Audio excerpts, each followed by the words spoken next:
Halo, selamat malam pemirsa. Anda menyaksikan Prime Time Talk. DPR RI dan pemerintah telah bersepakat bahwa untuk menjadi pemilih dalam Pilkada serentak 2017 harus menggunakan KTP elektronik atau surat keterangan dari Dinas Dukcapil bagi penduduk yang belum memiliki KTP elektronik namun sudah direkam datanya. Sementara Komisi Pemilihan Umum mencatat ada 5 juta lebih warga yang belum memiliki KTP elektronik di 101 daerah yang menyelenggarakan Pilkada 2017.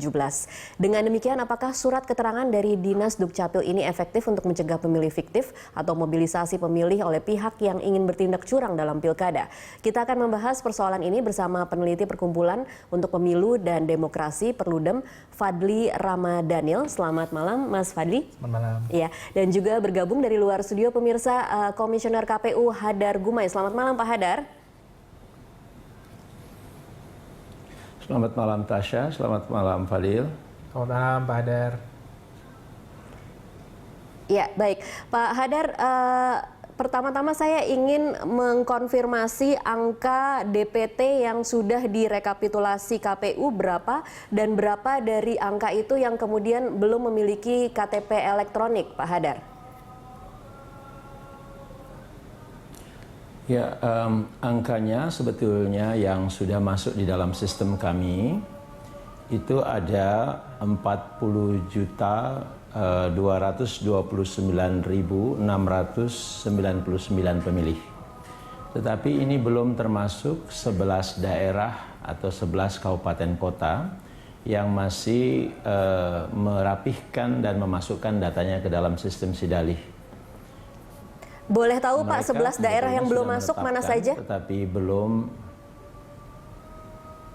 ya ada beberapa daerah seperti Mentawai, kemudian ada juga di beberapa daerah di Papua Barat dan Papua, seperti Lanijaya dan lain-lain gitu.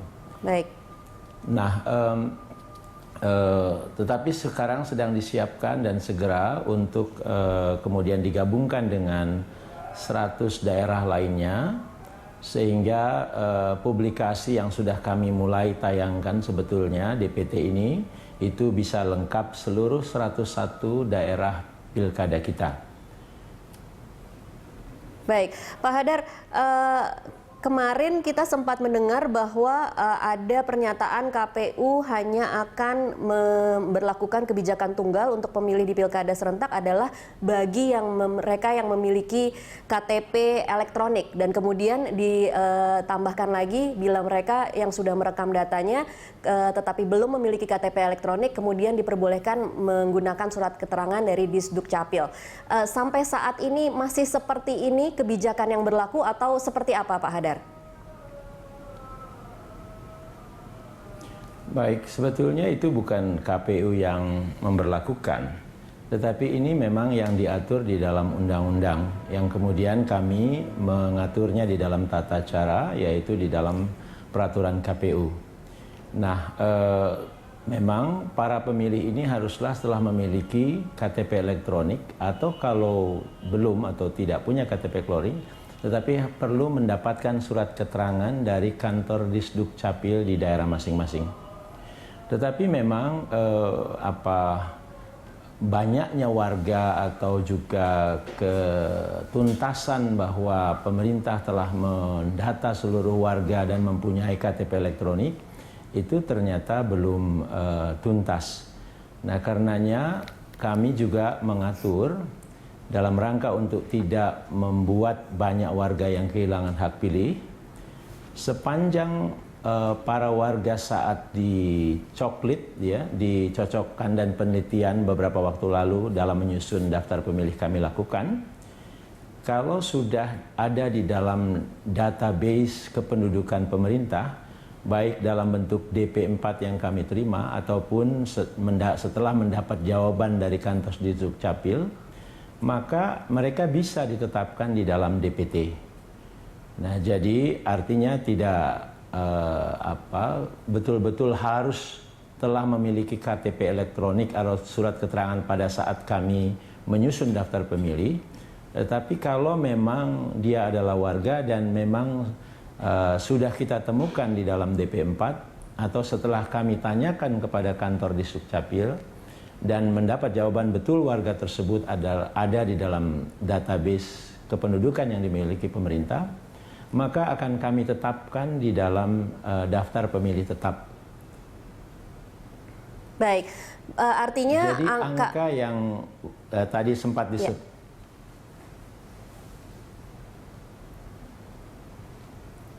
Ya, jadi angka yang tadi sempat disebutkan sampai 5 juta itu sebetulnya di awal pada saat kami menyusun daftar pemilih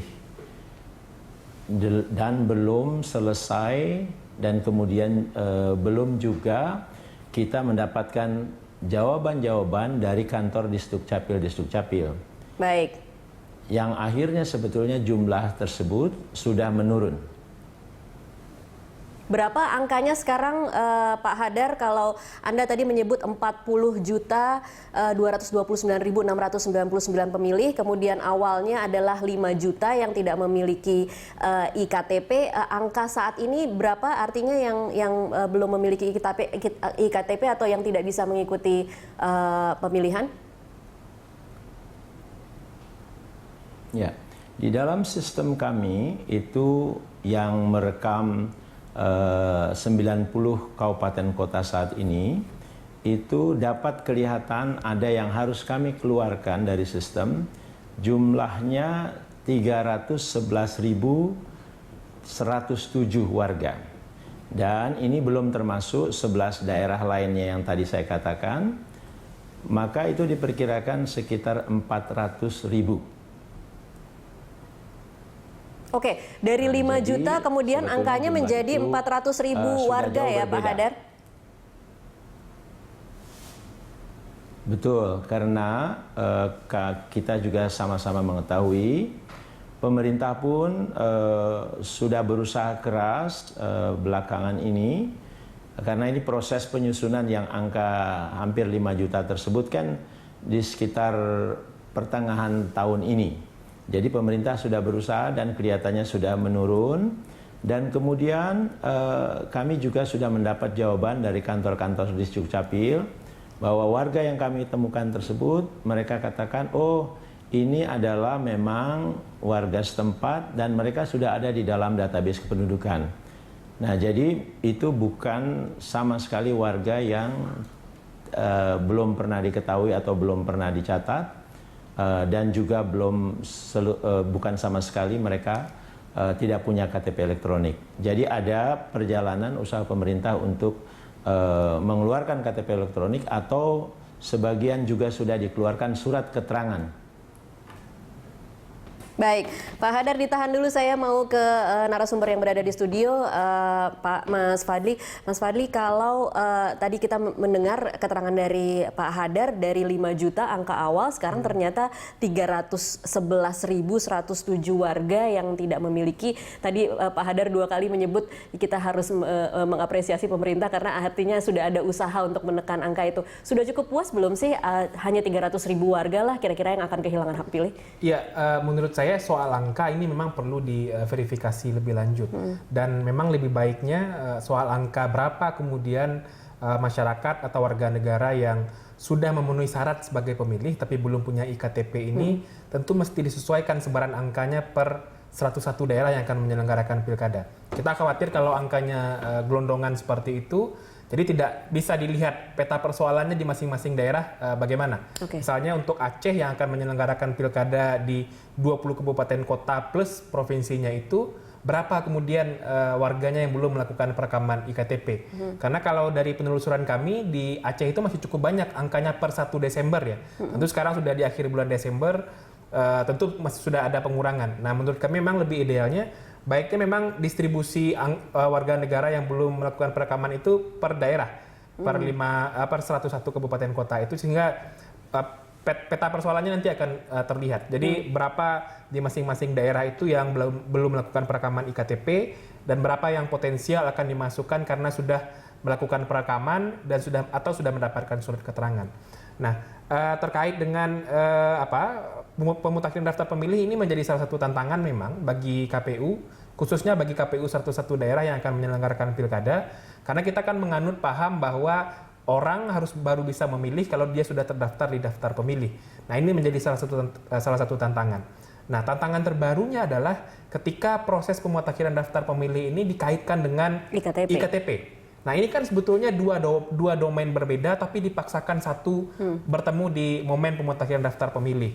Nah, saya kebetulan ikut betul di proses pembahasan perubahan Undang-Undang Pilkada menjadi Undang-Undang 10 2016 ini. Saya ikut beberapa kali pembahasan soal persyaratan IKTP ini. Sebetulnya ini keinginan pemerintah yang ingin membenahi sistem administrasi kependudukan.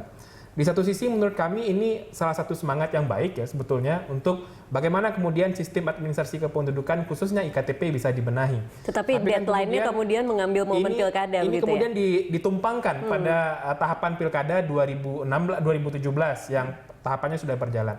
Nah, bagi kami, menurut kami ini salah satu beban baru bagi KPU untuk ikut melakukan verifikasi data kependudukan khususnya IKTP yang sebetulnya ini kan bukan domain KPU.